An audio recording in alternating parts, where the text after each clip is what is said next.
আজকে যেহেতু last day তাই সুইমিং পুলে তো একটু ঝাপাঝাপি করতেই হয় বলো, তাই সুইমিং পুলে একটু খেয়ে দিয়ে এসে ঝাপাঝাপি করে রেডি হয়ে বেরোতে হবে, কারণ আজকে যাবো হচ্ছে ঢেউসাগরে। ঢেউসাগরে তো তোমরা কারা কারা গেছে জানিও, আমি কিন্তু কোনোদিনও যাইনি, আমার কিন্তু এটা ফার্স্ট টাইম। তো রেডি হয়ে বেরিয়ে পড়েছি, কারণ আমরা প্রথমেই যাবো এটিএমে, আর এটিএম খুঁজতে গিয়ে আমাদের প্রায় 2-3 কিলোমিটার হাঁটাই পড়ে গেছে। আর এত সুন্দর হাওয়া দিচ্ছিল কি বলবো, ব্যাগটা নিয়ে বেরিয়েছিল, ধাম্বা মার্কা ব্যাগ, একদম ভালো লাগে না গাইস, কিন্তু কিছু করার নাই, নিয়ে বেরোতেই হবে। তো চলো ঢেউসাগর একদম কাছাকাছি চলে এসেছি। তার আগে যে বলে নিই, তোমরা কিন্তু ঢেউসাগর যেটা ঢুকে ভাবছো খুব ফালতু বেকার করে দিলাম। আর ওই সাইডে রয়েছে টিকিট কাউন্টার, আর 20 টাকা করে না 30 টাকা করে ছিল। দেখো কত বড় লাইন পড়ছে, আমি বাবা একটু লাইন ফ্রেন্ডের মতো দাঁড়ায় নাই। তো চলো টিকিট কেটে এবার ঢোকার পালা। প্রথমে টিকিট কিন্তু দিয়েই ঢুকতে হবে, তোমার টিকিট ছাড়া কিন্তু তোমরা ঢুকতে পারবে না। এই যে ঢেউসাগর এই লেখা আছে, এখানে অনেকে ফটো তুলছিল। তো কি ফটো তুলবো, আমাদের পুরো রাসমেলা এর থেকে বেশি ভালো হয়। এখানে একটা আইসক্রিম, এই ভাইরাল আইসক্রিম কোমর মোমোর তোলা আছে, নাচ করে, ওইসব আইসক্রিমের দোকান ছিল। আমি বাপু এসব খাইও না, এসব করিও না। যাই হোক আড্ডা মারলাম। এই যে রাস্তার দুপাশে এরকম খাবারের দোকান ছিল, আর এরকম সোজা তুমি শুধু হাঁটতে যাইবা, হাঁটতে আসবা, এছাড়া আর কিছু নাই বিশ্বাস করো। আর রয়েছে একটা জাহাজ, দাম্বামার্গ একটা জাহাজ রয়েছে, যেটা আমাদেরকেও রাসের মেলা এর থেকে ভালো হয়। জানি না, এবার তোমরা আইতে পারো আমাদের রাসের মেলা, দেখতেই পারবা। এই টাকা আমরা 20 টাকা দিয়ে এই দেখতে এলাম, কি জানে। আর এখানে কিছু ফটো তোলার লাইটিং দিয়ে সাজানো ছিল, যেরকম তোমাদের প্রসেশনে সাজানো থাকে ওরকম সাজানো ছিল। সবাই হাইটে হাইটে যাইতেছিল, তো আমিও ভাবলাম চলো আমরাও হাইটে হাইটে যাই, দেখি কতদূর যাওয়া যায়, কারণ আমরাও প্রথম আইসি, তারাও প্রথম আইসি, আমি তো দ্বিতীয়বার আইতাম না। এই যে এই জাহাজখানা ছিল, এইটা তো আমাকে বাতকুল্লার দুর্গাপুজোর প্যান্ডেল, ঠিক কিনা তোমরা কও, যারা যারা দেখছো তারাই কও মেসেজ করে। যাই হোক এখানে সব ফটো তুলছিল, আমি তো এখানে একটাও ফটো তুলি নাই, কারণ কি আর ফটো তুলবো, তো এখানে অনেক বড় জায়গা ছিল।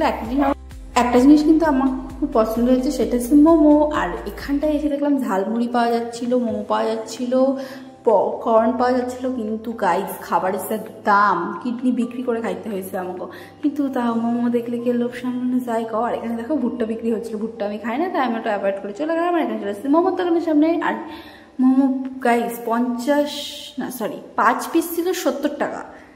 খেতেও মোটামুটি ছিল, অত ভালো না, কিন্তু তাহলে 70 টাকা। আমাকে শান্তিপুরে 40 টাকায় 6 পিস দেওয়া দেয়।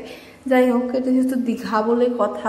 তো চলো এখানে খাওয়া দাওয়া কমপ্লিট করে আমরা এবার একটু আইসক্রিম খেয়ে নিয়েছি। আইসক্রিম খেয়ে এবার যাবো রুমে গিয়ে একটু গোছাগুছি করতে হবে, কারণ একদম ঘরের যে অবস্থা। তো পরের দিন সকাল তাড়াতাড়ি করে রেডি হয়ে নিয়েছি, কারণ আমরা দীঘায় গেছি গাইস, কিন্তু একদিন জগন্নাথ মন্দির যাইনি। তোমরা যারা জানো যে জগন্নাথ মন্দির নতুন হয়েছে, তো আমরাও প্রথমেই দেখবো। তো আমরা সকালে যাচ্ছি, আর দেখো কি সুন্দর লাগছে ওয়েদারটা আজকে, পুরো বৃষ্টি।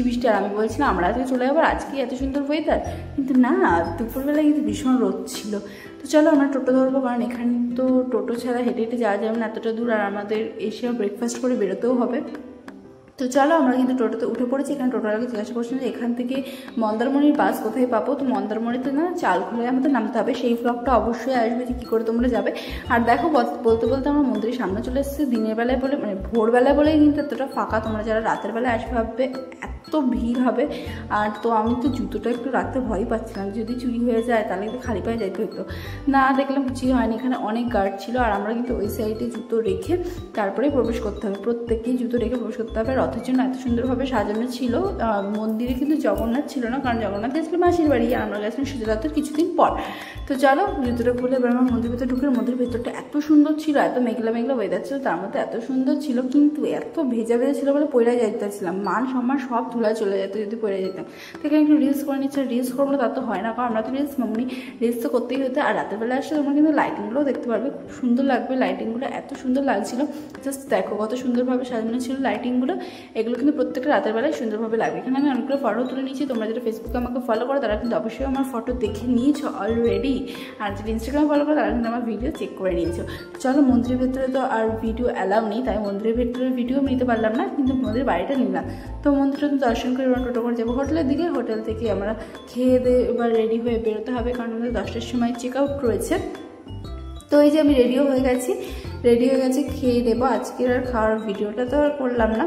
তো চলো কেমন লাগলো আজকের আমার ভিডিওটা তোমরা কিন্তু অবশ্যই জানিও। যারা আমার ইউটিউব থেকে নতুন দেখছো অবশ্যই কিন্তু সাবস্ক্রাইব করে দিও, আর যারা ফেসবুক থেকে নতুন দেখছো তারা কিন্তু অবশ্যই আমাকে ফলো করে পাশে থেকো।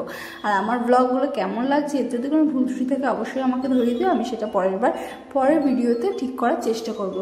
সো টাটা, সবাই কিন্তু ভালো থেকো।